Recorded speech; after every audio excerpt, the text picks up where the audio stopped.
Over the next 10 days, I'm doing a simple one tip a day video. Check back tomorrow for another.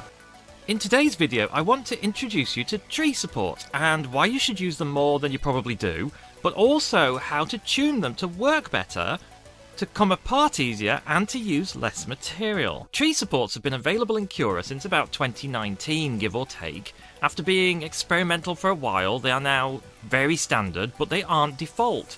And it's easy to miss that they exist if you don't look under the support structure menu here, where there's just normal or tree as options. Unfortunately, Prusa Slicer still doesn't support tree supports, which is a shame because with Prusa Slicer's recently implemented paint on supports, that would definitely be a game changer. Maybe they're planning it? I've not heard anything. If you have, let me know, because I do prefer Prusa Slicer's approach to supports. I'm really not a fan of the support blockers in Cura. I prefer to pretend they don't exist, to be honest. Back to Cura though, tree supports are useful primarily for parts that normal supports simply can't reach. I began using them initially for miniatures, because if we look at this model here, this is fairly typical for a miniature in that it has parts above the base that need support, and there's nothing you can do. This has to have support.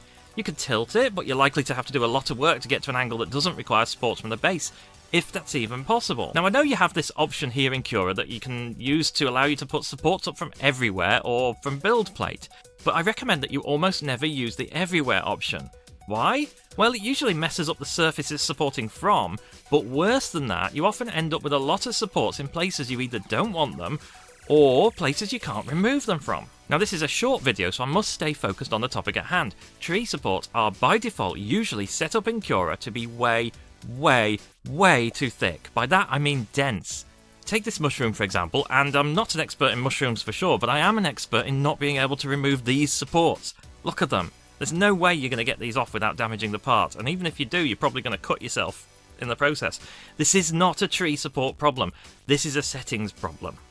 I'm going to give you some bad settings on the left here, which probably match Cura's defaults, or maybe they don't and I overwrote them somehow, but anyway, I'm going to give you some good settings on the right. I think this is as good a way as any to demonstrate the difference, but it will no doubt depend on the model you're using, because a lot of these are in absolute units, millimeters, when I suppose it would make more sense to use a proportion of the model size maybe, but who knows. The idea though is to make them just sparse enough that you aren't winding all the way around the model and so you're not trapping the model inside, and then the tree supports will just come off without any effort at the end of the print. Preview is your friend. You should never ever print a model that uses tree supports until you've checked the preview.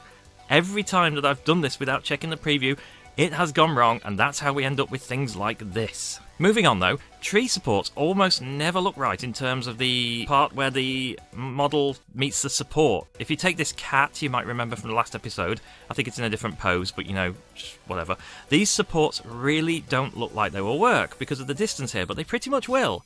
If you want them to move closer in though, you can in special cases, like where you've got a very small amount of support, like in this model. You could set the top distance to 0 and it will work well, but be mindful that doing this is not allowing any gap, and so on larger pieces with more supports that would be literally glued together.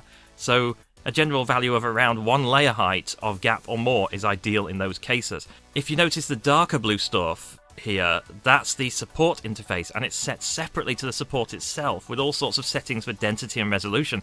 There is a lot of scope for messing with this, and it could pay off with detailed pieces like this one.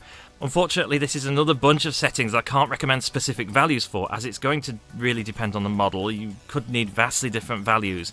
But again, the idea is look at the preview and see how good the support looks, how far the distances are that you're going to have to pull the support away from, etc, etc. You kind of have to try and get a feel for how what you see in the preview will look like when it's come out, and the only way to do that really is experience, unfortunately. Finally though, in terms of thickness, in my experience using tree supports will already save you a lot of plastic because of the way that they work, but if you thin them out and lower the density, you will save even more. I've never had a tree support fail really, other than when I'm doing something quite stupid. They are surprisingly robust, and especially if you remember to put the brim at the base. I think I should probably stop there, but as I've said on previous days, this is something I can revisit in a full episode in the future, and I probably will, because tree supports are really powerful, really useful, and I use them probably on about 30% of the things I print. So it's already on my list of things to do in the future, but to be fair, that is a very long list. Anyway, see you tomorrow.